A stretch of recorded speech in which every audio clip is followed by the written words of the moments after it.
আপনি যেহেতু কথাটো সুধিছে যোৱা দুদিন আগত আসলতে এছআই কেলেংকাৰীৰ তদন্তত চাৰ্জশ্বিট দাখিল কৰিছে CIDৰ তদন্তৰ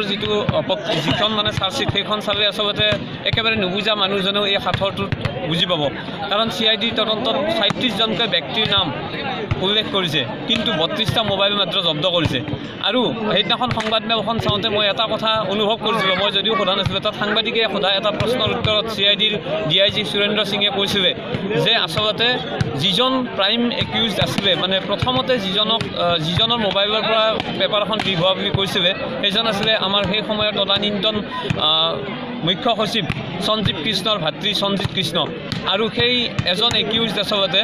অভিযুক্ত ৰুবুল আলীয়ে আৰু জীৱন ডেকাৰ আমি যি ভাষ্য মিডিয়াৰ যোগেদি জানিব পাৰিছিলোঁ তাত তেখেতসকলে কৈছিলে যে প্ৰথমতে সঞ্জিত কৃষ্ণৰ মোবাইলৰ পৰাই ফটোখন উঠোৱা হৈছিল আৰু তাৰ পৰাই মোবাইল যোগে লিক কৰা হৈছিল যদিহে সঞ্জিত কৃষ্ণৰ মোবাইলৰ পৰাই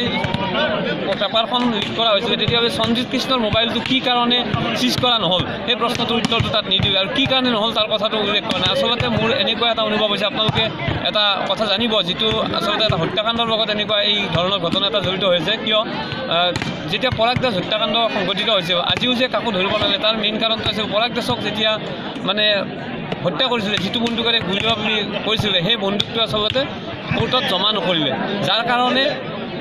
তদন্ত প্ৰক্ৰিয়াত সেই হোৱা গাফিলতিৰ কাৰণে আচলতে যিগৰাকী দুখী ব্যক্তিয়ে শাস্তিৰ পৰা সাৰি গ'ল হয়তো এছআই কেলেংকাৰীটো মোবাইলটো যিহেতু পোৱা নাই কোনটো মোবাইলৰ পৰা ফটো উঠাইছিল আপোনাৰ মোবাইলতো পাব পাৰে প্ৰথম যিজনে উঠাইছিল সেই মোবাইলটো যদি নাপায় তেতিয়াহ'লে কোনো কাৰণ নাপায় অকল তেওঁৰে যে মোবাইল চিজ কৰা নাই এনেকুৱা নহয় মোৰ আজি দিনটোত অনুভৱ হৈছে যে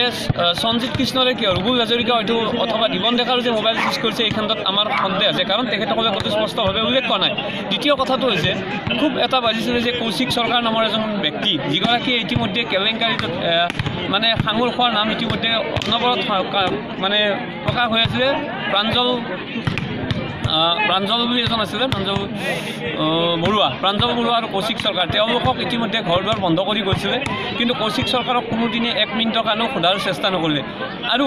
তাত আৰু এটা ডাঙৰ প্ৰশ্নটো হৈছে আপোনালোকৰ সকলোৰে মনত হয়তো প্ৰশ্ন উঠিব যিগৰাকী ব্যক্তিয়ে গোটেই প্ৰক্ৰিয়াটো চলাইছিলে প্ৰদীপ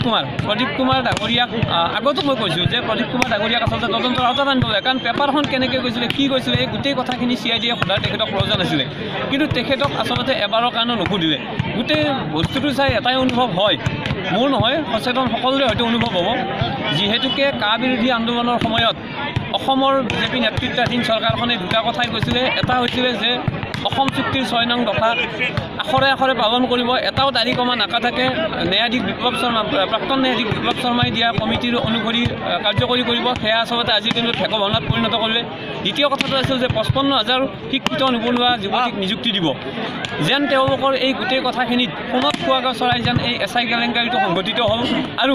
এই কেলেংকাৰীটোৰ সুযোগে গোটেই 55,000 নিযুক্তিয়ে যেন বন্ধ কৰি তেওঁলোকে যেন এটা সুবিধাই গ্ৰহণ কৰিলে আজিৰ দিনটোত আচলতে তেওঁলোকক যেন এটা মানে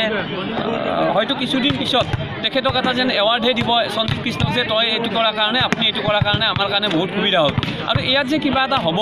CIDৰ মানে যিটো সেইদিনাখনৰ ষ্টেটমেণ্ট